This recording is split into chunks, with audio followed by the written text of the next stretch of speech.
Welcome, ladies and gentlemen. This is Lucifer here, business and spiritual consultant, as always. And if you're wondering what is Lucifer doing on Earth, well, let me tell you. He's talking about everything the Earth is made of, which is what business and spirituality. Yes, sir, Bob. So we all know Luciferian energy is the energy of perfection because he was a perfect angel. He was perfectly made. Um, which is interesting because in actuality, what really happened was when Lucifer realized at some point Lucifer watched God because he was his right hand man, was always by his side. He was the first of the angels, the most beautiful of angels and all that stuff, right? So he got to spend a lot of time with Cyclops. And he obviously saw that Cyclops was not a just God. He was not as perfect as he pretended to be. He might have been able to create things, but just like a kid with a magic wand, he was irresponsible about it. And what I mean by that is he created all these servants only to serve him. He didn't create life. Lucifer created life. Servitude is not life. Servitude is limbo. It's the absence of life. It's the contrary of life. Like servitude is death. It's an ending to all life, especially if it's broadband enslavement. So at some point, Lucifer noticed and learned. He learned a lot of things.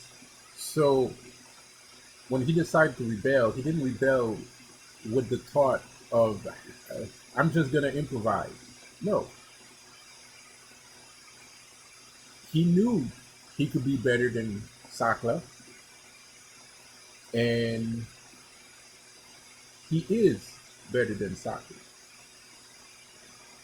As a matter of fact, all of us are better than Sakla, Yalzub, whatever you want to call it. And by the way, there's a lot of people that's kind of like,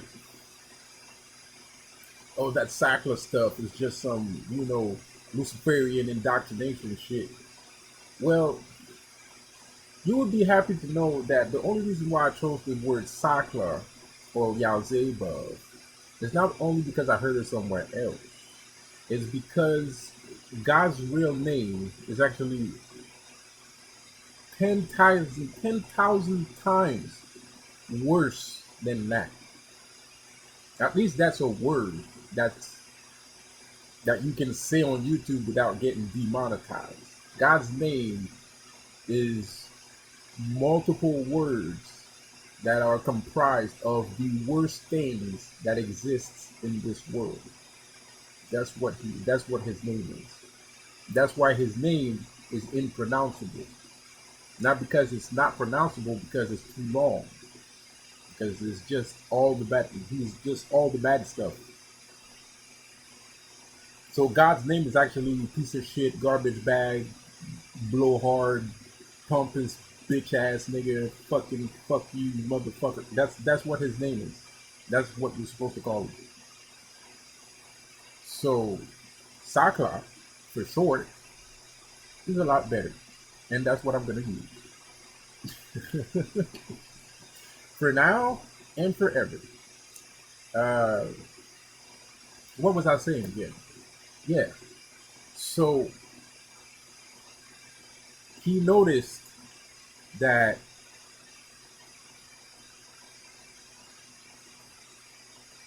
he was he noticed that he had the potential to become like God, just like us. As a matter of fact, That's where that whole premise came from. It came from the notion of him already knowing that notion. But how did he know that us humans were going to become like God? Because he could have created us and not put in us the things that we needed in order to become like him. And why would a God that is evil would put things that would make us potentially like him?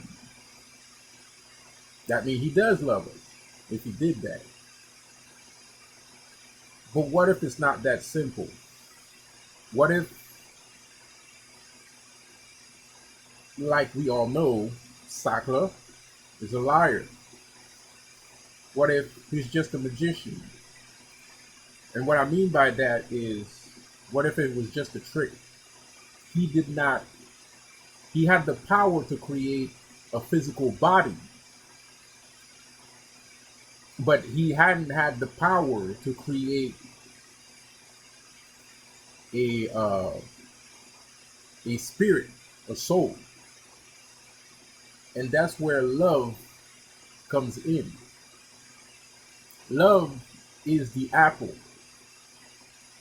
Love is the apple, the forbidden fruit. It's love. Sex, some people call it sex. But in actuality, it's not sex. Sex means nothing. Love means everything. You see, the more you love someone, the more you're nourishing the positive aspect of your mind. And like I said in my last video, when your mind is connected to your spirit. So the more you feed your mind, the stronger your spirit becomes. Just like in my video, I said, you can create, if you kill the spirit, then the person becomes nothing because the person is dead, referencing enslavement and stuff like that. I'm not going to go, I'm paraphrasing myself here, but you get the idea. So the more you nourish love, the more you nourish it, the more powerful your spirit becomes. The more you nourish not just love, but the more you nourish your mind with not necessarily the brain, but yes, of course, your brain too. Your brain needs good food in order to function correctly. And your mind, your thoughts, emotions, sentiments, persona, ideals, if all of those things are positive, then they feed your spirit. So what Sakla did, he he did not create us with a spirit. Lucifer is the one that put in the spirit within us because we didn't have any spirits. We didn't have any spirit before. We didn't even know what a spirit was. We had no idea. Until Lucifer came around and told us what love is.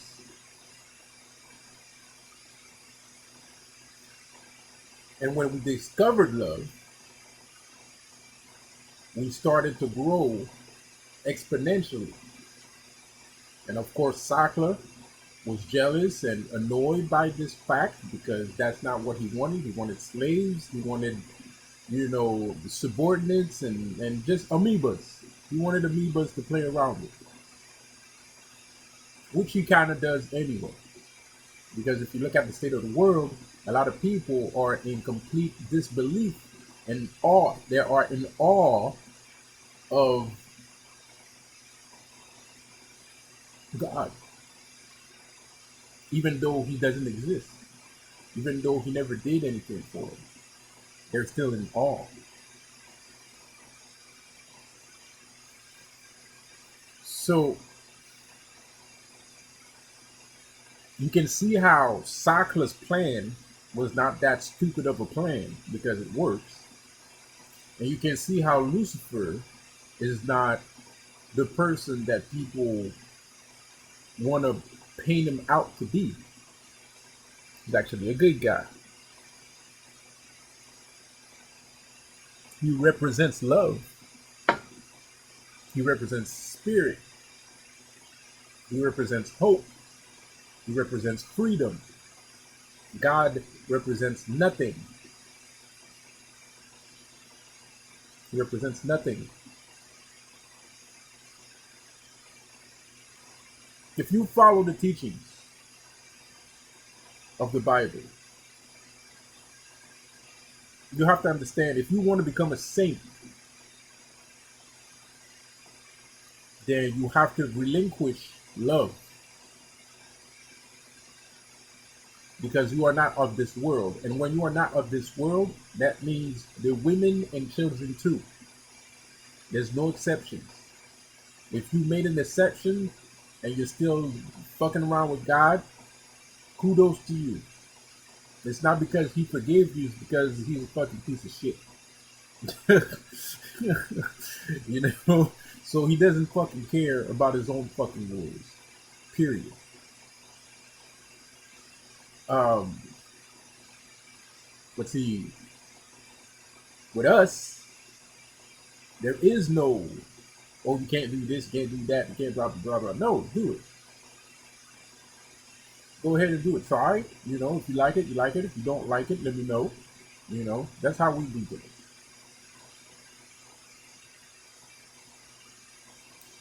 So,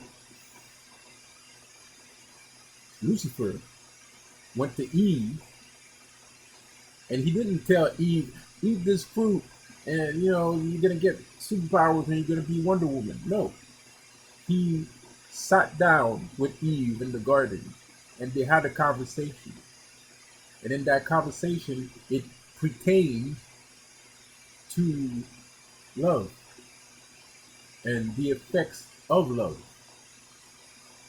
And since Adam and Eve were lovers, the number 7 of the tarot card, Adam and Eve, the lovers, inside of the Garden of Eden, they were in love already. Kind of. Not really.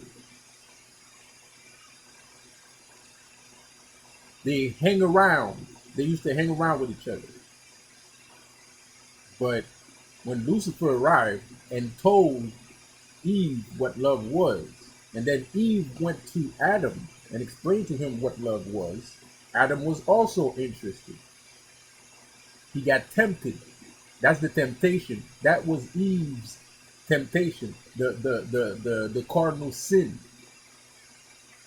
The first cardinal sin that was, you know, whatever, committed.